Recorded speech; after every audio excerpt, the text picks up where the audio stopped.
beautiful grandkids. Keep trying to remember the thumb placement. So your parents, did they learn any Indian music? No. How did you get only... into music? So any of your grandparents, anyone else in the family ever played music? No. You are born gifted. Not gifted, but not as bad as my family. Yeah, you have that quest to learn. Yeah. So 1, 2, 3, go. Keep it together. Okay. Again, 1, 2, 3, go. Then second.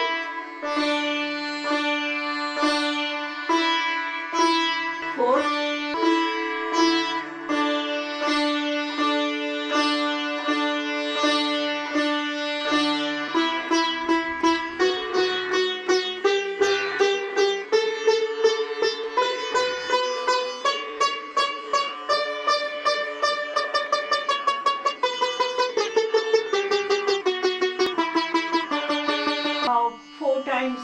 Single Saregama Padhani, it must be good. I thought I had calluses from the guitar. You can use, I usually make...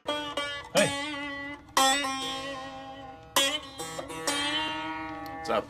You take requests? Sure. Please stop. Hey honey, we got a kind of a rushed episode today, sadly. It comes back to like the Sylvia Plath quote about there's too many figs on my tree and I'm watching them rot away, and there's just so many things I want to do, and you have to unfortunately, kill your darlings or make a short-term, medium-term, long-term list, or think in terms of triage when you have a brain like me or maybe a brain like you. We'll see how you develop.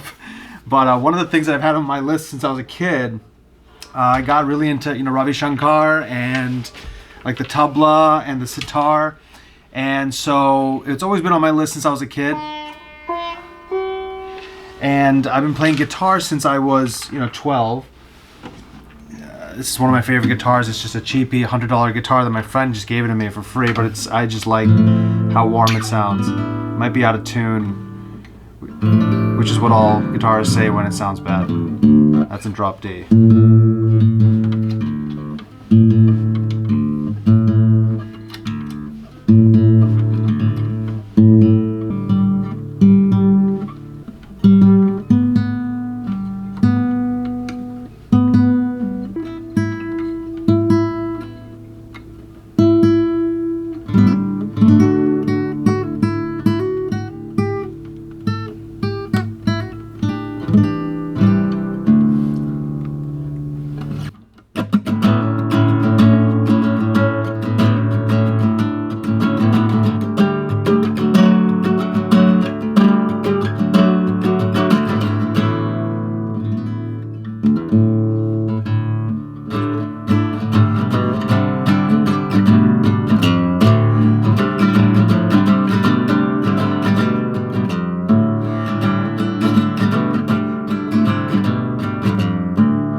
So, yeah.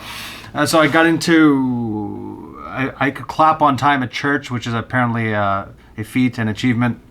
And then they gave me a tambourine. Then I moved on to the bongos or the congos, whatever you call them. Then I moved on to drums reluctantly, and that ended up changing my life.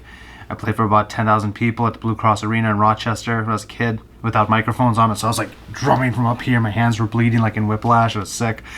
And at the same time, concurrently, I was learning how to play guitar, all autodidactically, if that's even a word. I wish I had a teacher, but I didn't. I don't know if my mind would have allowed it, but I'm sure what I learned in all those years could be learned in a lot less time if you had a proper teacher. Even things like moving the pick up and down. I don't use a pick at all, but up and down just gives you twice as much versus going just down, right? Downstrokes. But I got really into like the tabla, Ravi Shankar, and I got this shirt, which I disagree with now. It said like I have played tabla for 9 days straight and now I reach nirvana, BS now. It's like if you do anything for that long, you just go into a trance because you're going crazy. If I tapped on the floor like this for 9 days straight, I would do the same thing. It's not nirvana. It's you're going like insane basically. Like your mind is going crazy. But anyway, it was good learning stuff. I don't know why I never did the sitar. Well, I know why. One reason is because it's hard to get. It's hard to acquire. We'll talk in sports about why basketball is more popular than, say, polo or like American football. It's just like the ease of, like, the barrier to entry to play that sport. Or soccer, you're using a ball and a net, or even 2 sticks you can call a goal. And with basketball, it's just a court, just a basketball and a hoop, versus a sport that's has a higher barrier to entry, like sailing or golfing or polo or things like that. So as I was looking up how to get sitars from India, they cost a lot because they're being transported here, and I'm not even sure the quality and all that stuff. But finally, I just started messaging people while I was in LA, then messaging people while I was in New England, and I finally found this school. And it's like the dumbest email back. I go, could I learn how to play sitar for a little bit, and then I'll see about continuing, whatever. And also, do you have obviously, do you have like a sitar you can provide? And they go, no, students have to provide their own sitar. I'm like, who do you think has a sitar randomly sitting around that now needs lessons? It's like saying, oh yeah, you want to learn how to play polo? Bring your own horse. It's like, but that's not how it works. It's so dumb when I got that email back. So I always cut through to the person, to the teacher directly, and I said, yo, can I just pay you? And also, do you have a sitar? I'll just give you cash and we can do it. She goes, yeah. She's a lovely teacher. Her name is Usha. Went over her house and she lent me this sitar, which is just a beautiful instrument. It's made of a gourd in the bottom, and it's hollowed out, I believe. This is for fine tuning, so you can move this up and down. These are all the strings, and underneath here, I don't know if you can see it, these are like the sympathetic strings. So they resonate as you pluck different things here. These are all the frets, which are movable. You can just lift them up and down and move them.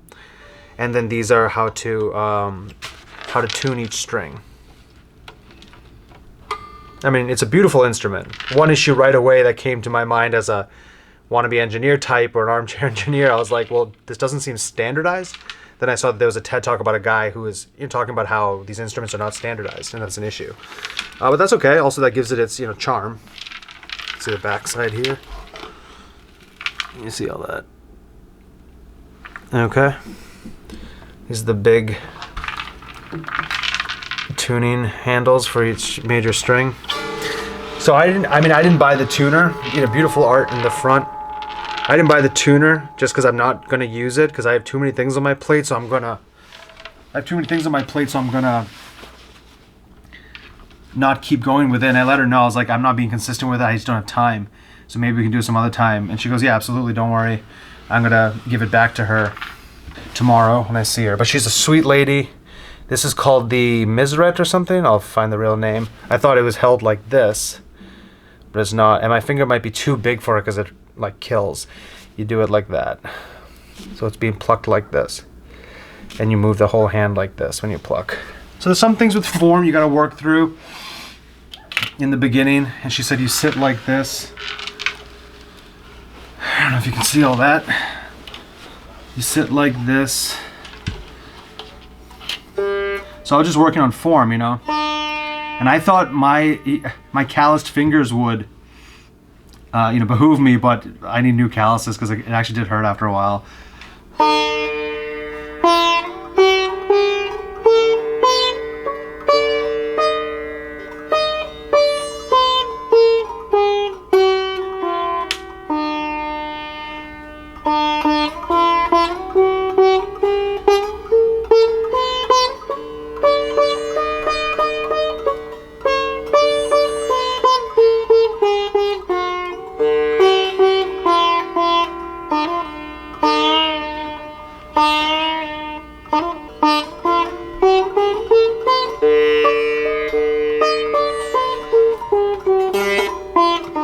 Anyway, I'm just showing you because it sounds like garbage, but you want to fail in private. You practice for a long time. It sounds like garbage. You're playing, Twinkle Twinkle Little Star basically, and they have another version of Do Re Mi Fa Sol La Ti Do, which I think is the raga. She said it's all like North Indian stuff, so it's not really our people, but it's just good to learn because I learn about all cultures. So that to me is like learning about Russia, which is cool. I love learning about all these different cultures.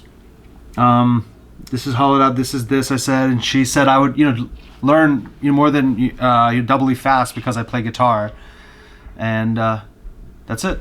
That's it. Just want to show you this. Maybe we'll go back to it when you're here if you want to play it. Ravi Shankar's daughter is Nora Jones, a fantastic singer. Her David Sitar remix of Good Morning is one of my favorite songs. That's it. This is apparently how you hold it. There are different ways to sit with it, and then you kind of keep it, you don't have to look, and this goes up here, not down here, and this all moves together. So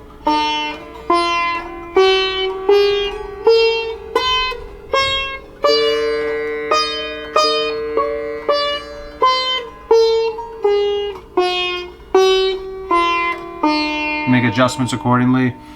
It's not in tune, but also I suck, and I'm sure I'm not holding it right, all this stuff, but it's a thing to learn, down the line. Right now I just don't have the time for it. I just have way too much on my plate. But there's the sitar for you. I hope you get into musical instruments. If you don't, that's okay, but it's a good friend to have. It's a friend that'll always be there for you. My guitar is my best friend. He's been with me, or she's been with me everywhere. London, Spain, in Japan I rocked out with a bunch of strangers, Oregon, California, wherever I go, my guitar is there. But I'm going to give her back tomorrow, give back this thing, I think it's called the Misret. That's it, but at least I got one video down for you and we can do more later.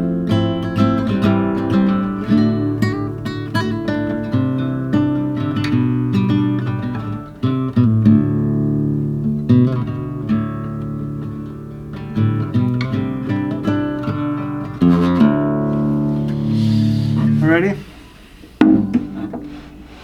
I love you and I love you. There's a lot of busy things that I'm doing now. They're all annoying.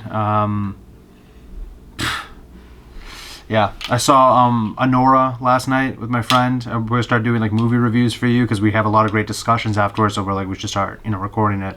But it made me quite sad this morning. So we'll talk about all that soon. Anyway, I love you and I love you. We'll talk soon. I hope you're well. Bye.